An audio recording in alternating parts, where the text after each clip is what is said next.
This episode is brought to you by IPFS Corporation, a premium finance, billing, and document signature and collection company. Visit ipfs.com to learn more.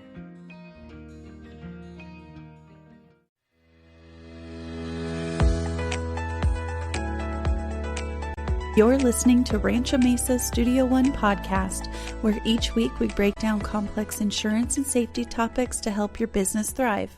I'm your host, Alyssa Burley, and I'm joined by Brenda Colby, Client Technology Specialist with Rancho Mesa. And we're going to discuss OSHA's top 10 most frequently cited safety violations for fiscal year 2025. Brenda, welcome to the show. Hi, Alyssa. Happy to be here.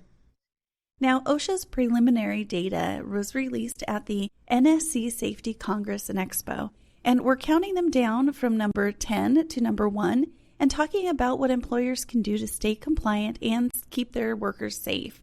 So we're kicking off our list at number 10, machine guarding. Brenda, why does this continue to show up on OSHA's radar? Good question. So machine guarding violations usually happen when employees are exposed to moving parts, points of operation, or flying debris. OSHA requires at least one method of guarding to protect workers from hazards like rotating parts, sparks, or nip points. Missing or inadequate guards put employees at serious risk for amputations and other injuries. Yeah, and I know that this one is absolutely preventable. And I know that some people think they'll just remove the guard and they'll just be extra careful, but that doesn't really work. So it is important to ensure all machines are properly guarded, guards are maintained, and never removed or bypassed. Okay, so number 9 is personal protective and life-saving equipment, specifically for eye and face protection. What's going on here?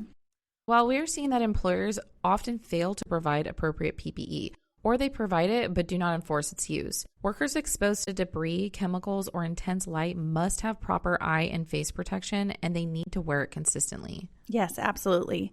So what's the simplest fix for this? Provide the right PPE, train employees on when and how to use it, and enforce compliance. But to continue to our top 10 list, coming in at number 8, powered industrial trucks, including forklifts. This category covers improper operation, lack of training, poor maintenance, and unsafe modifications. OSHA requires operators to be trained and evaluated, and trucks must be properly maintained. Yes, and forklift accidents can be severe or even fatal. And training and regular inspections make a huge difference. And our clients can use Safety One to perform and document both training and the regular inspections. All right, so number 7 is scaffolding. What's the biggest issue here? Well, the biggest issue is improper construction, overloading, or lack of guardrails. Employers are responsible for ensuring scaffolds are built correctly, inspected regularly, and used within their capacity limits. If scaffolding isn't built or used properly, fall risks skyrocket. And when injuries do occur, these type of claims can also be costly. Good point. And at number 6, we have fall protection training requirements. Brenda, how is this different from general fall protection? So this type of citation focuses on training. Employers must train employees who work at heights on fall hazards, proper use of equipment, limitations of systems, and their role in the fall protection plan. Okay, so proper equipment alone isn't enough. No, it's not. And without training, even the best equipment won't keep workers safe. Now, number 5 is respiratory protection. Violations can often occur when employers don't provide medical evaluations, fit testing, or proper training. Any workplace with dust, fumes, or airborne hazards requires a compliant respiratory protection program. So what's the risk if respiratory protection isn't addressed? Long-term health issues, serious illness, and of course, preventable OSHA citations. So number 4 on the list is control of hazardous energy, better known as lockout-tagout. And this violation happens when machines aren't properly shut down and isolated during maintenance or servicing. Employers must have clear procedures, train employees, and regularly review their lockout-tagout programs because uncontrolled energy can lead to catastrophic injuries or fatalities in seconds. Yes, that is definitely a serious one. Okay, coming in at number 3 on the list is ladders. What can you tell us about these types of citations and best practices for dealing with ladders? Well, common issues include using damaged ladders, setting them up incorrectly, or using them for unintended purposes. Ladders seem simple, but misuse leads to serious falls. As for best practices, inspect ladders regularly, train employees, and use the right ladder for the job.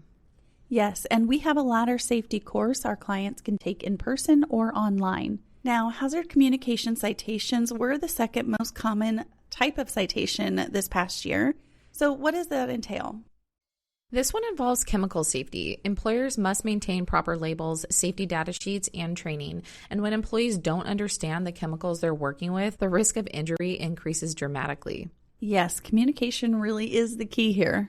Absolutely. Clear information prevents accidents and citations. Okay, so what was the number one most common citation in 2025? For the 15th year in a row, fall protection. General requirements top the list. Falls remain the leading cause of serious injuries and fatalities. Violations often involve missing guardrails, safety nets, or personal fall arrest systems. OSHA expects employers to identify fall hazards and provide appropriate protection. So why do we keep seeing this at the top of the list?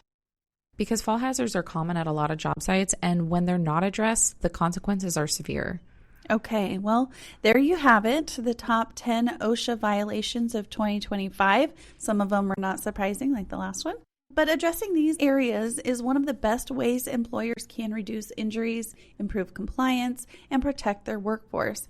And Rancho Mesa's extensive library of safety trainings and toolbox talks are available through the Safety One platform, and it's an excellent resource to help keep safety top of mind. So Brenda, if listeners have questions about using our Safety One platform or our other resources for safety training, what's the best way to get in contact with you? As always, clients can contact me at bcolby@ranchomesa.com, or they can call me directly at 619-486-6562. All right. Well, Brenda, thank you for joining me in Studio One. Thanks for having me. Thanks for tuning in to our latest episode produced by Studio One. If you enjoyed what you heard, please share this episode and subscribe. For more insights like this, visit us at ranchomesa.com and subscribe to our weekly newsletter.